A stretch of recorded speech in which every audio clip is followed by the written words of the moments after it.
여러분 퇴마록을 아십니까? 누적 판매수 1000만 부의 대한민국 대표 오컬트 호러 소설이죠. 미국에 콘스탄틴이 있고 중국엔 천녀유언이 있으며 일본에 헤이싱이 있다면 대한민국 어린이들에겐 신비 아파트가 있고 아재들에겐 이 퇴마록이 있었습니다. 바로 이 퇴마록이 3D 극장 애니메이션으로 만들어져 개봉 중이죠. 전설의 망작이었던 영화 퇴마록은 잊어라 라고 할 수 있게 원작자인 이후역 작가님이 인정한 제작진의 덕력과 열정으로 작화와 구성, 스토리 모두 진짜 퇴마록의 그것이며 대한민국 애니메이션의 현재와 미래까지 기대할 수 있는 작품이기에 충분히 가능성이 있는 시장이면서 흑역사이기도 했던 한국 애니메이션도 함께 돌아보고자 합니다.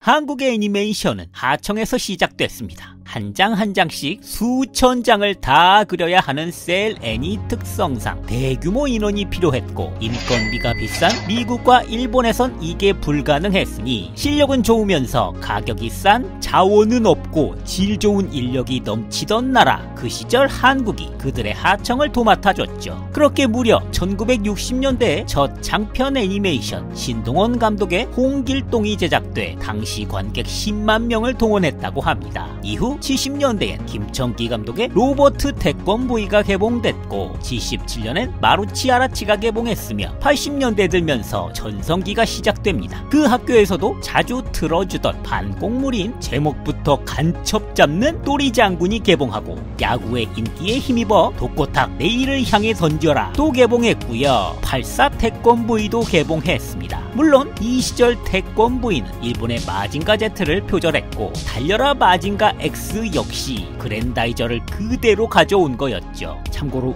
우주 흑기사란 작품도 있었는데 그 건담의 샤와 아무로레이가 동시에 나오는 마법도 보여줬더랬습니다. 그래도 이 시기 한국 애니들을 뭐라고 하긴 어렵습니다. 70년대 후반까지 박정희 대통령이 국책 사업으로까지 애니메이션 하청 작업을 밀었기 때문에 해외 하청을 다 받아와서 세계 매출 규모 3위까지 찍을 만큼 엄청나게 애니메이션을 생산해냈습니다만 이게 외주 작업인 하청이라 그리고 채색만 해봤지 정작 프로듀싱 능력이 없었죠. 핵심 기술인 연출과 편집, 콘티 같은 능력들을 일본이나 미국이 당연히 가르쳐줄 리 없었고 모르니까 맨 땅에 헤딩 일단 벤치마킹하고 그대로 따라하면서 넣을 수밖에 없는 게 필연이었죠. 이런 시기도 있었기에 스스로 자생할 수 있는 능력도 생겼습니다. 그리고 80년대 후반에 들면서 한국 애니는 TV 시리즈로 전성기를 맞았습니다. 1987년엔 KBS에서 이연세 원작의 떠돌이 까치가 방영됐고 독고탁의 비둘기 합창도 나왔으며 대한민국 애니메이션의 상징과도 같은 작품인 김수정 작가님 원작 아기공룡 둘리가 방영됐습니다. 지금 보면 올해의 아버지상에 빛날 그 고길동 좌가 나오는 명작이죠. 저도 이걸 직관한 세대이고요. 그리고 88년엔 그 유명한 달려라 하니가 나왔죠. 달려라 하니는 국민적인 인기를 얻었고 그 덕에 이듬해 후속작인 전방지축 하니도 방영됐으며 옆 채널 MBC에선 머털도사가 방영돼 시청률 54.9%라는 기염을 토했습니다.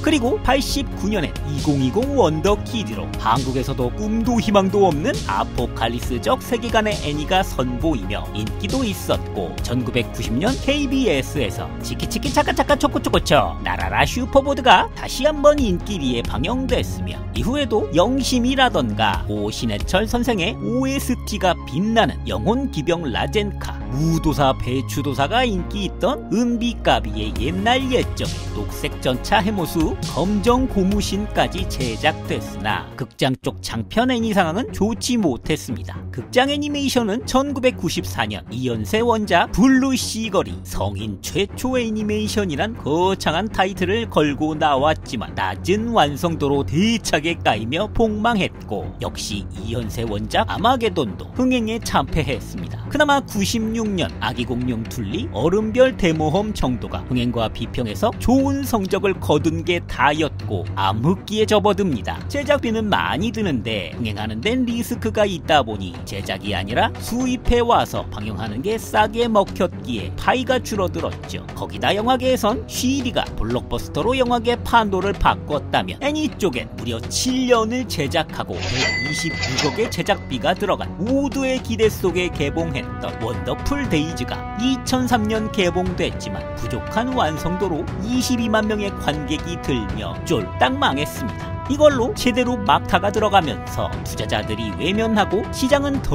얼어붙었죠. 이후엔 정말 가뭄에 콩나듯 2006년에 아치와 시파, 2011년 마당을 나온 암탉이 흥행하면서 희망의 불씨를 보이나 했지만 이내 사그라들었고 더 긴 암흑기 속에서 이제 드디어 퇴마록이 나왔습니다.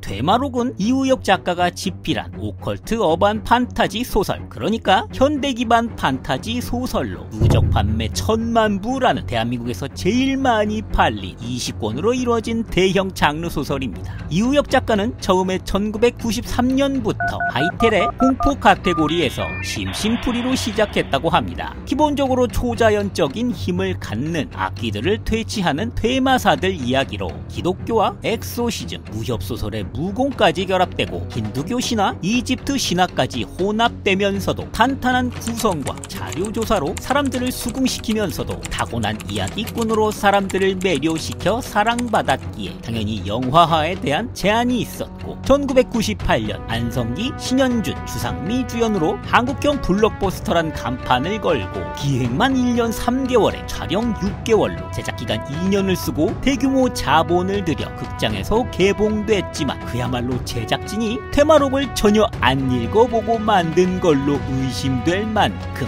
형편없는 완성도와 퀄리티로 출연 배우들과 퇴마록의 흑역사를 선사하고 말았습니다. 이 때문에 원작자인 이우혁 작가는 너무 화가 나서 오랜 기간 퇴마록 판권을 다른 데 주지 않았고 20년이 넘어가 버렸고 그렇게 원작자인 이우혁 씨도 자문하면서 제작사인 로코스 스튜디오에서 2020년에 제작에 들어가고 드디어 2025년 결실을 맺고 개봉하게 됐습니다. 그리고 이우혁 씨가 말했다죠. 이건 진짜 퇴마록이다 라고요. 그만큼 제작진이 얼마나 퇴마록을 사랑하고 덕력과 진심으로 만들었는지 알 수 있습니다. 그 짜다는 평식이 형이 6점을 주었으면 절대 짜게 준 게 아니죠. 원작팬은 물론 처음 접하는 사람도 이해할 수 있으며 무수히 나오는 한국적 배경들과 작화, 기술 퀄리티는 가히 최고라고 할 수 있습니다. 거기다 파묘 덕에 게이 오컬트 붐이 일기도 했고 완성도가 받쳐주고 있죠. 우리나라가 참 못하는 게 이